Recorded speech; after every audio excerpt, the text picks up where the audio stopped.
बिस्मिल्लाहिर्रहमानिर्रहीम अस्सलामुअलैकुम वरहमतुल्लाहि वबरकातुहू। उम्मीद है दोस्तों सब खैर आफियत से होंगे। आज के अपने इस वीडियो के अंदर हम CS408 ह्यूमन कंप्यूटर इंटरेक्शन की असाइनमेंट नंबर 1 स्प्रिंग 2025 को कंप्लीट सॉल्व करेंगे। इसकी जो ड्यू डेट है वो 2 मई 2025 है। दोस्तों वीडियो में आगे बढ़ने से पहले एक छोटी सी बात है जो मैं आपसे डिस्कस करना चाहता हूँ, और वो ये है कि मेरी यूट्यूब जो वीडियोज़ हैं इनकी ऑटोमेटिक डबिंग जो है वो यूट्यूब करता है। उसकी वजह ये है कि जो थोड़ा सा चैनल ग्रो करता है ना, उसको ऑटो डबिंग का जो फीचर है वो यूट्यूब खुद ब खुद अलॉट कर देता है।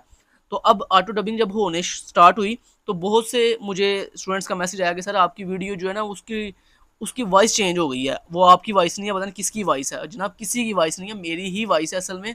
यूट्यूब ने उसको ऑटो डबिंग कर दी है। तो असल में आपने उसको ठीक कैसे करना है, उसके लिए आप जब यूट्यूब वीडियो वॉच करते हो तो यहाँ पर एक सेटिंग ऑप्शन आपको मिलता है। आपने सेटिंग पे जाना है, यहाँ पे आपको एक ऑप्शन मिलेगा ऑडियो ट्रैक का। आप ऑडियो ट्रैक पे जाएंगे और उसके बाद यहाँ पे आपको दो ऑप्शन मिलेंगे, इंग्लिश वाला और हिंदी ओरिजिनल।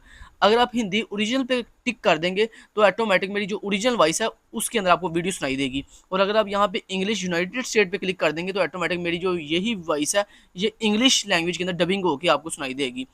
तो इसका एक फ़ायदा भी है, नुकसान भी है। फ़ायदा ये है कि जनाब आप दुनिया की हर इंसान मेरी वीडियो देख सकता है डिफरेंट लैंग्वेजेस के अंदर। नुकसान ये है कि वो लोग जो सिर्फ मेरी वीडियो जो है वो हिंदी में सुनना चाहते हैं, तो अब ऑटोमेटिकली अगर मान लो को मेरी वीडियो जो है वो इंग्लिश में चल रही है और उनको नहीं पता कि कैसे इसको वापस हिंदी में कन्वर्ट करना है, तो उनके लिए ये थोड़ा सा नुकसान है। लेकिन कोई बात नहीं, चले मैं आपको आइंदा से हर वीडियो में बताया करूँगा कि आपने कैसे जो है इसको हिंदी में कन्वर्ट करना है। तो सिंपली सेटिंग में जाकर ऑडियो ट्रैक पे क्लिक करके हिंदी ओरिजिनल को सिलेक्ट कर लें तो ऑटोमेटिकली ऑटो डबिंग जो है वो ऑफ हो जाएगी। अच्छा जी, बढ़ते हैं अपने असाइनमेंट के सोल्यूशन की तरफ। दोस्तों जैसे कि मैं आपको प्रीवियस लेक्चर में भी बता चुका हूं और असाइनमेंट्स में भी बता चुका हूं कि हमारी तमाम की तमाम जो पेड सर्विसेज हैं उनके लिए डिटेल इसी वीडियो के डिस्क्रिप्शन पार्ट में आपको प्रोवाइड कर दी गई है। दोस्तों टाइम का शॉर्टेज होने की वजह से बहुत सी ऐसी असाइनमेंट है जो मैं पेड में करता हूँ लेकिन उनकी वीडियो मैं क्रिएट नहीं कर पाता क्योंकि टाइम शॉर्ट होने की वजह से। सो इसलिए आप अपनी हर तरह की असाइनमेंट के पेड सोल्यूशन के लिए हमसे कॉन्टैक्ट कर सकते हैं। नीचे डिस्क्रिप्शन के अंदर मेरा नंबर भी दिया गया, मेरे टीम मेंबर्स का नंबर भी दिया गया। आप सिंपली हमसे कॉन्टैक्ट करके हर तरह की अपनी पेड असाइनमेंट, क्विज, जीडीबी बहुत ही मिनिमम आइंदा से प्राइस के अंदर जो है वो करवा सकेंगे। Let's get started. इस असाइनमेंट के अंदर बेसिकली दोस्तों हमें एक सिनेरियो दिया गया और उस सिनेरियो को हमने रीड करना है। रीड करने के बाद हमने ये टेबल फिल करना है। इस टेबल के अंदर बेसिकली एक सेक्शन है, हमारे पास कॉलम है, एक फाइंडिंग फ्रॉम स्टडी कॉलम है और दो कॉलम ऐसे हैं जो कि सर ने बिल्कुल एम्प्टी छोड़े हुए हैं। अब हमने इन्हीं दो कॉलम्स को जो है वो फिल करना है। बहुत ईजी असाइनमेंट है।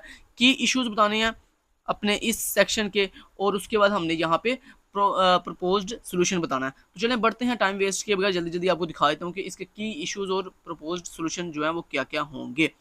तो यहाँ पर आते हैं जी। ये जनाब मैंने इसका सोल्यूशन रेडी किया। आपने सिंपली दोस्तों ये सोल्यूशन MS वर्ड के ऊपर रेडी करना है। आपने सिंपली एक न्यू MS वर्ड की फाइल ओपन करनी है, उसमें आप ऊपर अपनी ID नेम लगा दीजिएगा, नीचे सोल्यूशन लिख के हेडिंग लगा के उसके बाद आपका ये दोस्तों सोल्यूशन आ गया।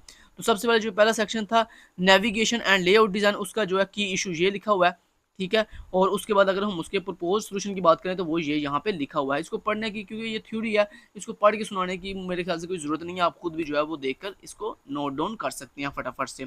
तो ये इसका की इशू हो गया और ये इसका प्रपोज सोल्यूशन हो गया।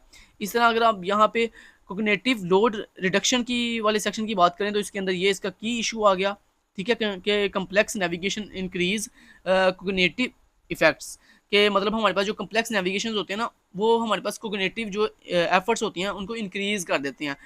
कैसे भला? देखो जब दोस्तों आपका मेन्यू बहुत ही कम्प्लेक्स होगा तो आपको चीज़ों को फाइंड करना बहुत आपके लिए मुश्किल होगी। आप अक्सर वेबसाइट पे देखते हो जिन वेबसाइट्स की बहुत बड़े बड़े मेन्यूज़ होते हैं, आपको वहाँ पे चीज़ों को सर्च करना, चीज़ों को ढूंढना जो है आपके लिए बहुत ही मुश्किल हो जाता है, बहुत ही कम्प्लेक्स हो जाता है। तो ये वो ही बेसिकली चीज़ें लिखी हुई हैं वेबसाइट से रिलेटेड। अच्छा जी, की इशू ये हो गया। उसके बाद ये जनाब इसका हो गया प्रपोज सोल्यूशन की, हमने इसका सोल्यूशन क्या निकाला है, ठीक है। उसके बाद नेक्स्ट आता है हमारे पास enhancing voice interaction. Enhancing voice interaction का ये हमारे पास जो है की इशू है और ये इसका प्रपोज जो है सोल्यूशन आ गया हमारे पास, ठीक है जी। तो ये आपने इसका की इशू लिख लें जल्दी से और ये इसका जो प्रपोज सोल्यूशन है ये आप नोट डाउन कर लें। उसके बाद लास्ट में बस ये सेक्शन है evaluating user experience. Evaluating user experience का हमारे पास जो की इशू है वो है जी visual clutter and small icons text reduce usability. ये इसका की इशू आ गया और उसके बाद इसका जो हमारे पास प्रपोज सोल्यूशन है वो हमारे पास ये हमारे पास आ गया, ठीक है। तो इसको आप ऐसे जो है वो नोट डाउन फटाफट से कर लें। तो ये सिंपल थ्योरी बेस्ड असाइनमेंट थी, बहुत इजी थी, कोई मुश्किल इसमें चीज़ नहीं थी यार। बस ये देखिए छोटा सा एक टेबल था जिसमें हमने की इशू बताने थे और साथ साथ उनके प्रपोज सोल्यूशन बताने थे। तो मैं उम्मीद करता हूँ आपने वीडियो पॉज करके ये देखिए मैं यहाँ ये सारे आपके की सोल्यूशन है और ये सारे आपके प्रपोज सोल्यूशन हैं। ठीक हो गया जी। तो thank you so much till then guys, take care, अल्लाह हाफिज़।